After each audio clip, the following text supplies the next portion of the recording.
Day 10. In humble fear and hope. Behold, the eye of the Lord is on those who fear him, on those who hope in his mercy, to deliver their soul from death, and to keep them alive in famine. Our soul waits for the Lord. He is our help and our shield, for our heart shall rejoice in him, because we have trusted in his holy name. Let your mercy, O Lord, be upon us, just as we hope in you. Psalm 33, 18-22. God's eye is upon his people, their eye is upon him. When we wait on God, our eye looks up to him and meets his eye looking down on us. This is the blessedness of waiting on God, that it takes our eyes and thoughts off ourselves, off our needs and desires, and focuses our eyes on our God. We worship him in his glory and love, with his all-seeing eye watching over us, that he may supply our every need. Let us consider this wonderful meeting between God and his people. Note especially what is being taught here about those on whom God's eye rests, and about him on whom our eye rests. The eye of the Lord is on those who fear him, on those who hope in his mercy. Fear and hope are generally thought to be in conflict with each other, but in the presence of God they are found side by side in perfect and beautiful harmony. This is because in God all apparent contradictions are reconciled. Righteousness and peace, judgment and mercy, holiness and love, infinite power and infinite gentleness, a majesty that is exalted above the heavens and the condensation that bows to the ground. These meet and kiss each other. This is a tormented kind of fear that is cast out entirely by perfect love. 1 John 4:18. But there is another kind of fear that endures forever in heaven.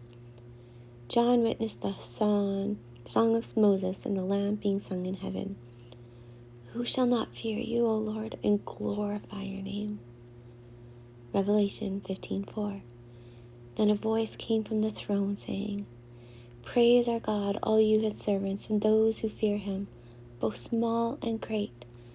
Revelation 19:5. In our waiting, let us always fear this glorious and awesome name, the Lord your God. Deuteronomy 28:58. The deeper we bow before God in holy fear and adoration, awe, in deep reverence and humble self-abasement, even as the angels veil their faces before the throne, the more will his holiness rest on us, and the more will our souls be ready for God to reveal himself.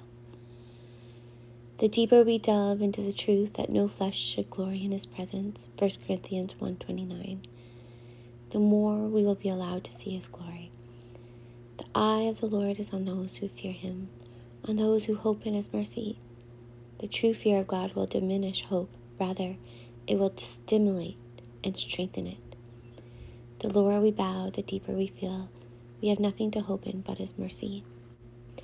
The lower we bow, the nearer God will come, and the bolder our hearts will be made to trust him. Let every exercise of waiting, let our whole habit of waiting on God, be permeated with abounding hope, a hope as bright and boundless as God's mercy.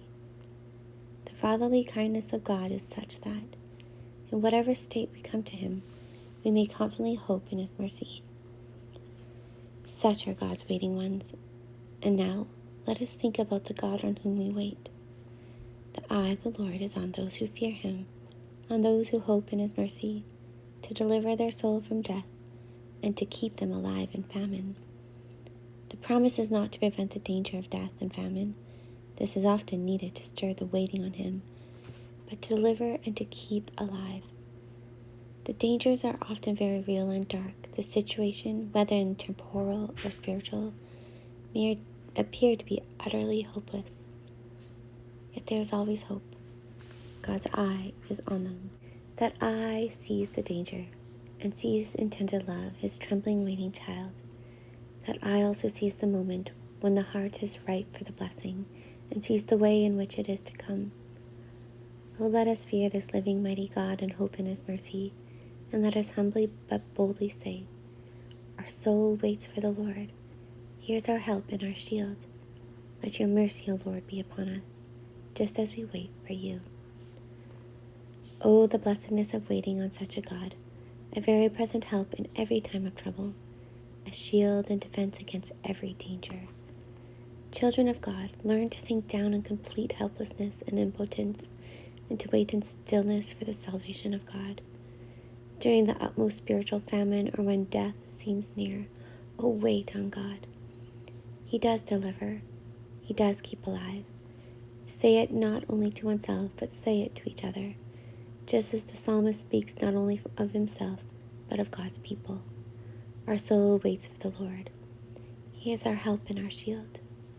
Strengthen and encourage each other in our holy exercise of waiting, that each may say not only of oneself, but also of God's people, we have waited for him. We will be glad and rejoice in his salvation. My soul, wait only on God.